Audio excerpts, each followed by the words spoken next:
everyone, and welcome to yet another episode of Inspiring Leaders and Leadership, a podcast by Advantage Club. My name is Smiti, and I'm the founder of Advantage Club, which is a rewards recognition, employee engagement, and an end to end experience platform. Today, we have another amazing person joining us all the way from the US. We have Dana McCormick, Chief Human Resources Officer at Simeio. Hi, Dana. How are you? Hi. Thank you so much for having me. I'm super excited to be here. We're super excited to have you here as well. And, we know a lot about you, Dana. So we'd love to also have our viewers learn a little bit more about you. So why don't we start off with a little bit about your journey, how you actually got into HR, how you've moved to become a Chief Human Resources Officer, and what kind of your roles and responsibilities are today at Simeio. Sure, I would love to share that information. It's been an amazing journey for me. I fell into HR many years ago while I was working part-time, raising a family, and going to school at night, working on my college degree. And I had just kind of, just went into HR, not expectedly, and started doing a little bit of HR work. So somebody needed some HR work done, and I just started, slowly getting into it. And the more that I got involved, the more I started enjoying it. And then I started learning about how it contributes to a business, how it focuses on the employees, and how being in HR, you can make an impact on someone's career journey, their development, their livelihood, and how you can make work, a job for an employee fun, meaningful, and maybe even give them a why it is that they do what they do, and a purpose. So I eventually went into HR full time. I've enjoyed progressive career growth throughout my career. I've been very fortunate with being offered some amazing opportunities within HR. It has not been without a lot of hard work and sacrifice. I will have to say that. So someone once told me that, anything worth having doesn't come easy. And that has certainly been my experience. So after enjoying progressive growth at prior organizations, I landed here at Simeio in January of 2022, have been here ever since. It's an amazing company with a lot of amazing people. And as you mentioned earlier, I serve as the CHRO for Simeio, based here. Our corporate office is based here in Alpharetta, and pretty much everything that falls under HR is my span of control. That's amazing. And what I really liked was the fact that you said that anything worth having does not come easy, right? So I'm going to take off from there. Of course, nothing big which you do in life is easy. So how do you navigate challenges when the going gets tough for you? Can you give me any examples of any failures you've experienced, you've overcome, and what were your learnings from them? Yeah. So, when I have challenging opportunities that present themselves, I take a step back and figure out, okay, what is the challenge? What is the desired outcome? So sort of to begin with the end in mind. What do I want this to look like? What is expected of me? And the outcome. So another question that I like to ask myself is, what can I learn from this? So that when I am faced with something challenging, what am I supposed to be learning? What is being taught here? I would say one of the biggest challenges, especially from a career perspective, is when the very first time that I built an HR department from scratch. So being able to take what I had learned at a very large organization, and I had been a generalist. That's pretty much my background. So I was able to take that knowledge and build an HR department from the ground up. Was it easy? No. I had to figure out exactly what the priorities were, what were the most pressing issues to begin with, and prioritize the priorities and build upon that. What would be most critical to the business, what's more important to the employees, and then just move forward from there. So it was a very rewarding experience. No, that's amazing. And I think there's also another point which I'd like to highlight here is that you have in the past managed HR in larger organizations, right? And when you move to like a smaller one, you have to build everything from scratch. It's incredibly hard, right? So kudos to you for that. And I'd also love to understand whether you felt there were any cultural challenges between, how it happens in like a larger organization where you have everything sorted out, and then you're building everything from scratch, you're starting off things, you're creating structures. Did you face challenges there? Absolutely, especially cultural challenges.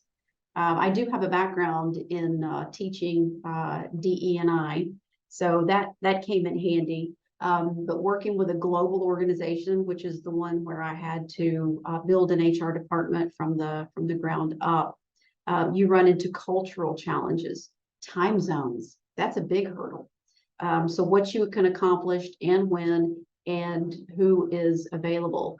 Overcoming those is understanding what those cultural differences are and working with them, not against them, and being approachable, being available. You gain the trust, you explain the desired expectations, and that certainly helps with open lines of communication and getting things done. No, it's great, and I think what you mentioned around being available and being approachable, and being actually there physically to actually solve people's problems, that's usually the mark of a great leader. And we always say that leaders are there for people who need them, who are there for leaders when they need other people, right? So I want to understand who has been your mentor or your biggest supporter who has helped you over the course of your career, personally, professionally.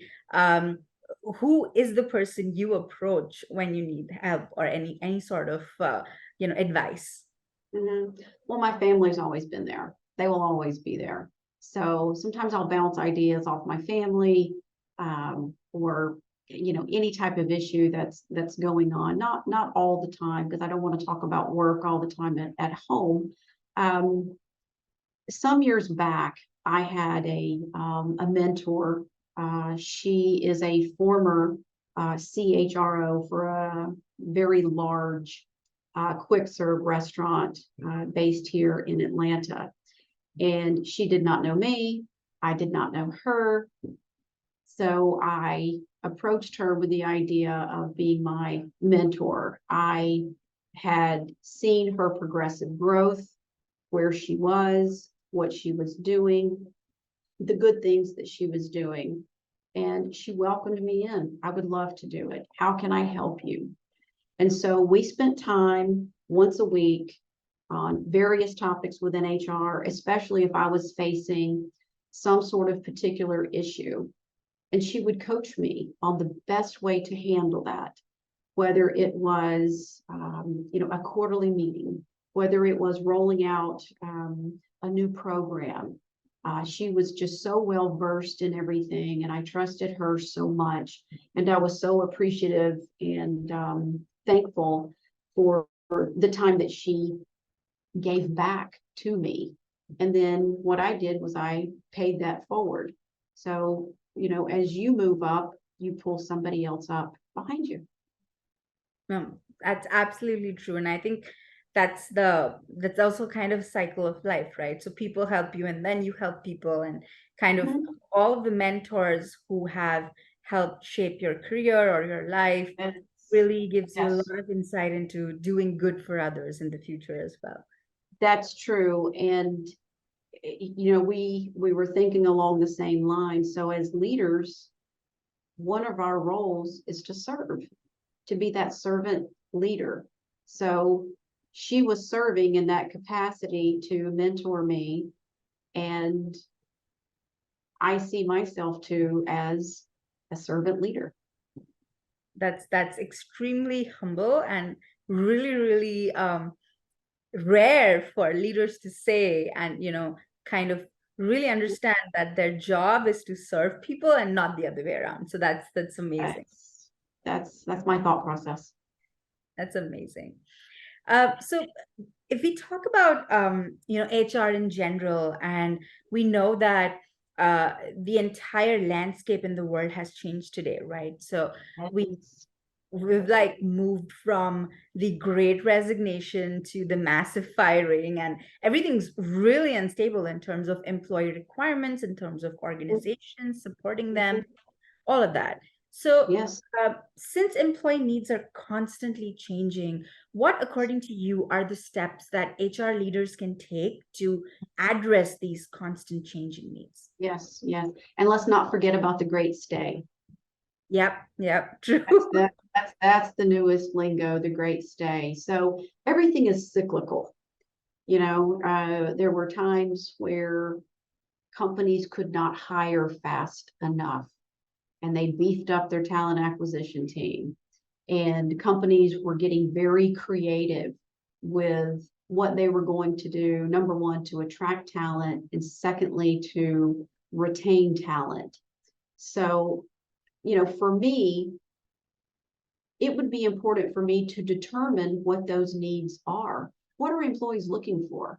And you can easily find that out. So if you're a virtual company, whether you're hybrid or whether you have employees on site, talk to your employees, be visible to the employees, show them that you're interested and that you care. What is important to them? If you have employees who are leaving, and you can look at your trends, and one of the trends are, well, my commute it's too far. Well, in this day and age, that just shouldn't be happening. Especially if anything COVID's taught us, we can do our jobs pretty much from anywhere. So trust your employees, but figure out what's important to your employees. You can easily do a quick survey if you're not talking to your employees that much. Do a quick survey. What's important for them? Is it work-life balance? Is it flexibility? Is it working remotely some? Is it the hybrid model? Is it benefits? What is important to them? And employees now look to see if a company's values aligns with their values. What's on your webpage?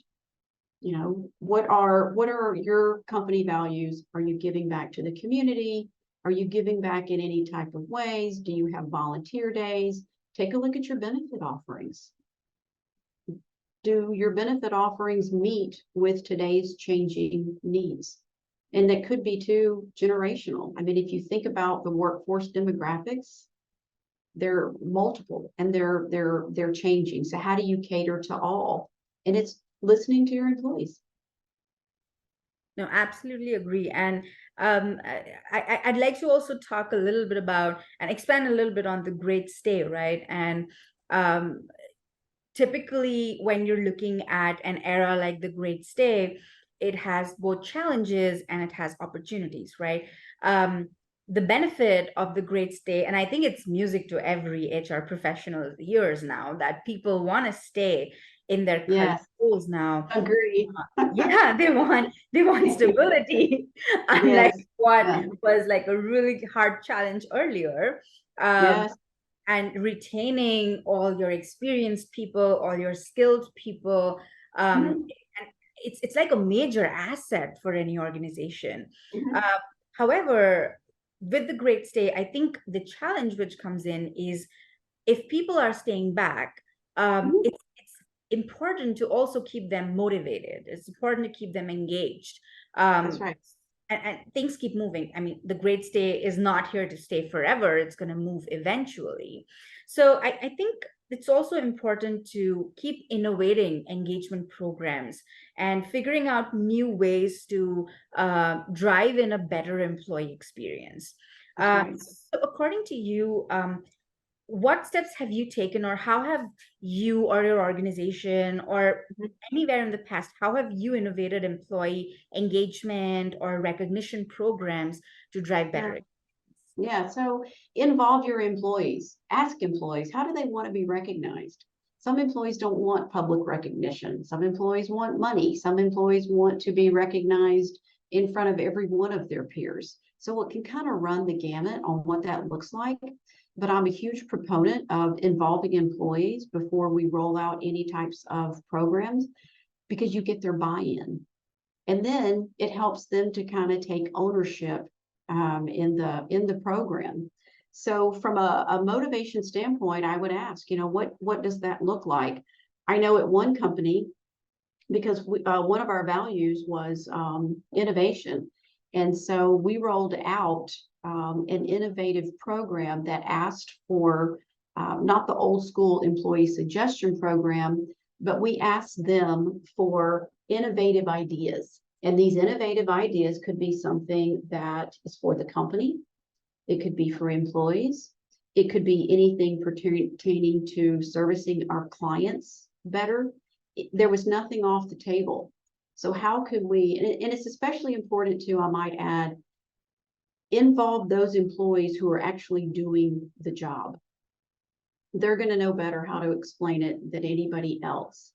So seek their involvement. And we rolled out an innovative idea suggestion program, and employees would come forward with their idea, and it was actually documented. So it became visible, and it was assigned an owner, and an owner had to be a manager in the company.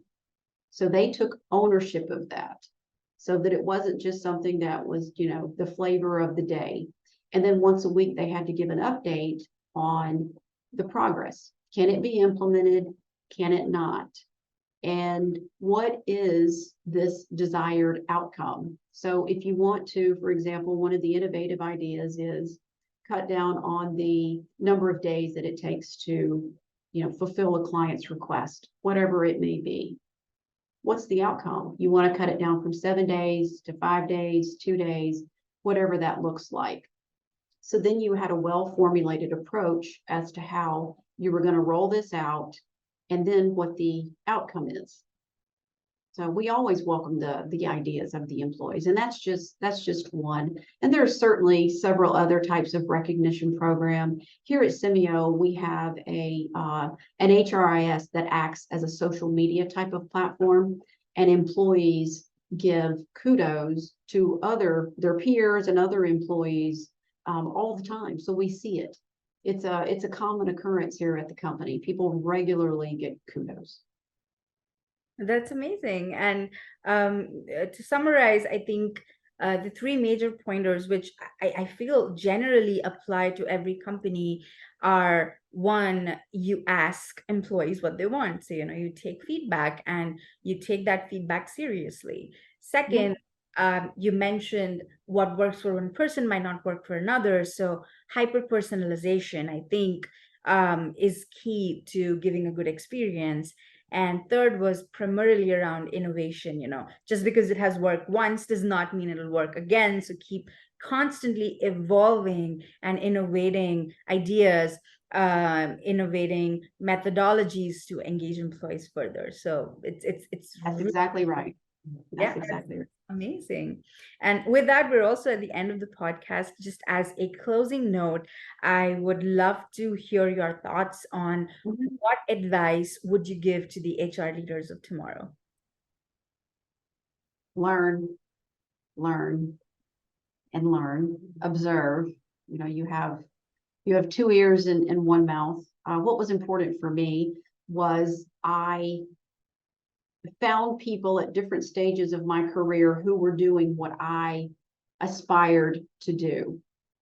And I would observe, I would try to partner with them as much as I could so that I could learn and understand the whys. And then after spending time with them, I would understand whether or not that was an HR discipline that I want to go into or not. But just learn what you can, read a lot, get involved in HR networking communities. It's always served me well is to network with other individuals because I love bouncing ideas off of other people. And it's also good just to have that network. As an HR leader in a company, we're limited as to who we can go to. So it's always good to have that outside neutral party if you ever needed to bounce anything off of. That's awesome. And I think we could not have had a much more perfect ending statement with that, other than that. So Well, really, thank really you. thank you. Thank Thank you you. so much for your time today, Dana. And this was Yes. really insightful. I'm sure our viewers will love listening to you and learning from you. Well, Thank you. thank you. This has been a lot of fun. So thank you again. I really appreciate the opportunity.